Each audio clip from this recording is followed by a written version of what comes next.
जी क्या कुछ कहना चाहेंगे जिस तरह से आज कांग्रेस पार्टी ने ऐलान किया था कि 1 बजे के करीब हम रेल रोक करके हेजिटेशन करेंगे और मुख्यमंत्री ने जिस तरह से वो टिप्पणी की थी कि राहुल गांधी के ऊपर टिप्पणी की थी, तो क्या कुछ रहा? कहीं ना कहीं ऐसा लगता है कि आप लोग अपने अंजाम में फेल रहे, आपका हेजिटेशन फेल हुआ। देखिए, पूरी मौजूदगी है यहाँ, पूरी तादाद में कांग्रेस है, युवा है, महिलाएं हैं और बुजुर्ग हैं, हमारे बराबर के सभी लोग यहाँ पे खड़े हुए हैं और इस बात का विरोध किया है हर वर्ग ने कि मुख्यमंत्री को मर्यादित भाषा इस्तेमाल करनी चाहिए और आगे के लिए सबक हो गया उनके लिए भी कि मैंने एक बार बोला तो ये हो गया, दोबारा बोलूंगा तो क्या होगा। ये अभद्र भाषा स्वीकार्य नहीं है। एक देश के प्रदेश के मुखिया के मुंह से तो बिल्कुल नहीं। अगर शब्द ज्ञान नहीं है तो ज्ञान हासिल कर ले, अपनी योग्यता को बढ़ाए, अपने ज्ञान को बढ़ाए। इस तरह से बदतमीजी वाले शब्द हम स्वीकार नहीं करेंगे। रही बात प्रोग्राम सक्सेसफुल रहने की या ना रहने की, प्रोग्राम सक्सेसफुल है जब लोगों की मौजूदगी आ गई, लोग विरोध के लिए खड़े हो गए हैं। आगे जाने ना देना। अगर हम चले जाते तो भी मुख्यमंत्री फेल था। रानी कंबोज जी, आपने इससे पहले रानी कंबोज का जो नाम आता था एक समाज सेवी के रूप में आता था। आपने कहीं ना कहीं पार्षदों के खिलाफ, कोई राशन के खिलाफ बहुत सारे हेजिटेशन किए हैं, लगातार आवाज़ें उठाई हैं, लेकिन आज आप कांग्रेस की तरफ पाले में आ गए, तो इससे क्या लगता था कि आप शुरू से ही कांग्रेसी थे? नहीं, मैं समाज सेवी से ही कांग्रेस में आई हूँ और आप मेरे इलेक्शन भी एज ए समाज सेवी ही लड़ा था, इंडिपेंडेंट लड़ा था, तो कोई कांग्रेस की मेरे ऊपर छाप नहीं थी।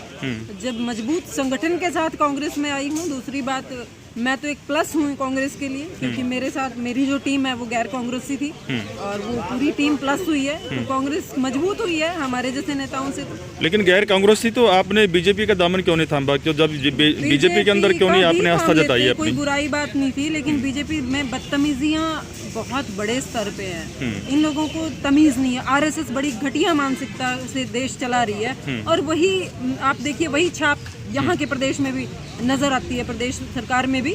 ये आपने सुना ही होगा मुख्यमंत्री का बयान के घूंघट हरियाणा की शान, है ना? तो ऐसे मुख्यमंत्री की आइडियोलॉजी हो, उसके साथ कौन जुड़ना चाहेगा?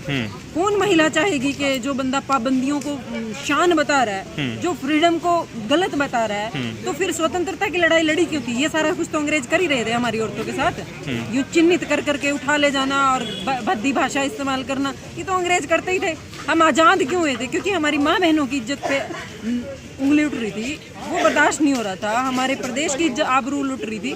तो जब हमने स्वतंत्रता हासिल कर ली, उसके बाद भी आप वो पराधीनता वाली बातें करोगे तो आप के साथ जुड़े हुए लोग भी शर्मिंदा हो जाएंगे। लेकिन रानी कंबोज जी, कहीं ना कहीं ऐसा लगेगा करनाल वासियों की, रानी कंबोज सिर्फ एक राजनीतिक प्लेटफार्म हासिल करने के लिए ये स्टंट रच रही थी। अगर समाज सेवी होती तो किसी समाज सेवी का नाता नहीं होता किसी भी पार्टी से या लीडर से।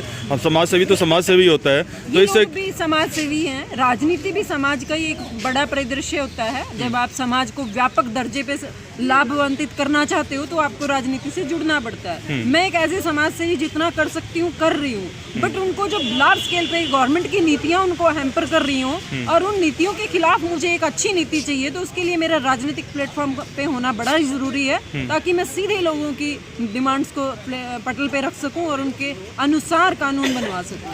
लेकिन तो समाज सेवियों का राजनीति में आ जाना एक स्वस्थ राजनीति की शुरुआत होती है। ये बड़ा जरूरी कदम है, होना चाहिए। कहीं ना कहीं ये मैसेज नहीं जाएगा कि आप एक समाज सेवी होने के नाते सरकारी संपदा को नुकसान पहुंचा रहे हैं, सब एक केंद्रीय जो प्रॉपर्टी है उसको नुकसान पहुंचा रहे हैं, क्योंकि जो बहुत सारे रेल के अंदर जो सफर यात्री सफर करते हैं वो उसमें बीमार भी हो सकते हैं। किसी ने एयरपोर्ट पे जाना होता है, किसी ने किसी दूसरी कंट्री में जाना होता है, तो ये समाज सेवा पे कहीं ना कहीं उंगली नहीं उठेगी? नहीं उठाएगा ये उंगली, क्योंकि समाज से रेल तो बेच दी इन्होंने। अगर ये समाज सेवी होते, ये देश सेवी होते, तो देश की संपदा को क्यों बेचते? और ये प्रोटेस्ट तो कर देना चाहिए था बहुत पहले। मेरे जैसा क्यों, इसको रेल बिकने के खिलाफ भी पूरे भारत को खड़े हो जाना चाहिए था। ऐसे कैसे हमारी प्रॉपर्टी हमारी आंखों के सामने बिक रही है? तो अगर मैं देखूं तो ये लोग हैं गैर सामाजिक, तो ये जो बेचे जा रहे हैं, हम तो फिर भी सामाजिक हैं। हम तो एक सामाजिक मर्यादा की बात कर रहे हैं कि अभद्र भाषा नहीं इस्तेमाल करनी चाहिए। सामाजिक ढांचा कमजोर होता है। अगर कहते हैं ना कि किसी का घर उजाड़ना हो तो उसको कुछ करने की जरूरत नहीं, उसके बच्चे को ऐबी बना दो, है ना? उसको गालियां, भद्दी भाषा, गंदी हरकतों में डाल दो, तो अपने आप ही घर उजड़ जाएगा, कुछ भी करना नहीं पड़ेगा। तो यही कर रही है भाजपा। इन्होंने बच्चों को आवारा कर दिया, काम दे नहीं रहे हैं।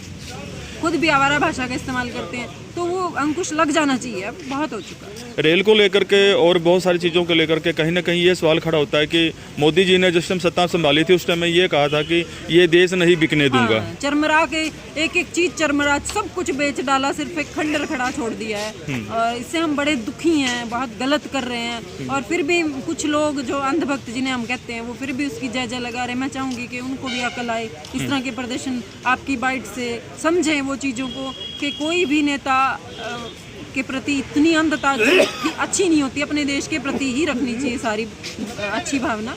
और अगर कोई भी आपका नेता देश की संपदा को नुकसान पहुंचा रहा है, तो पहले वो देशद्रोही है। तो एक तरफ आप देशद्रोही कह रहे हैं, एक तरफ आप उसका विरोध भी जता रहे हैं।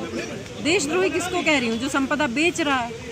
आप सुनिए तो वो देशद्रोही है। इतनी बड़ी सीट पे बैठ के संपदा को बचाए और बढ़ाए, व्यापक स्तर पे विकास करे, लेकिन वो ना बचा रहा ना बढ़ा रहा है, और उल्टा बेच बेच के पता भी नहीं चल रहा उस पैसे का जा कहाँ रहा है, तो वो देशद्रोही है। हम तो समाज को चेताने का काम कर रहे हैं, हम तो जगा रहे हैं, लोगों तक पहुँचा रहे हैं कि आप अपने बच्चों को थोड़ा सा गलत बोलते हो तो मिनट में तमाचे जड़ देते हो। तो सीएम गलत बोल रहा है तो उसको कौन जड़ेगा? तो उसको यही तमाचा बहुत बड़ा है कि उसके खिलाफ इतने सारे लोग बोल रहे हैं। अब आपका आगे का रुख क्या होगा, क्योंकि प्रशासन ने पूरी तरह से मुस्तैद है, जगह जगह पुलिस खड़ी है। अभी तो यही है कि कोशिश करेंगे, लेकिन ये है कि आज के बाद मुख्यमंत्री इस तरह की भाषा नहीं बोले।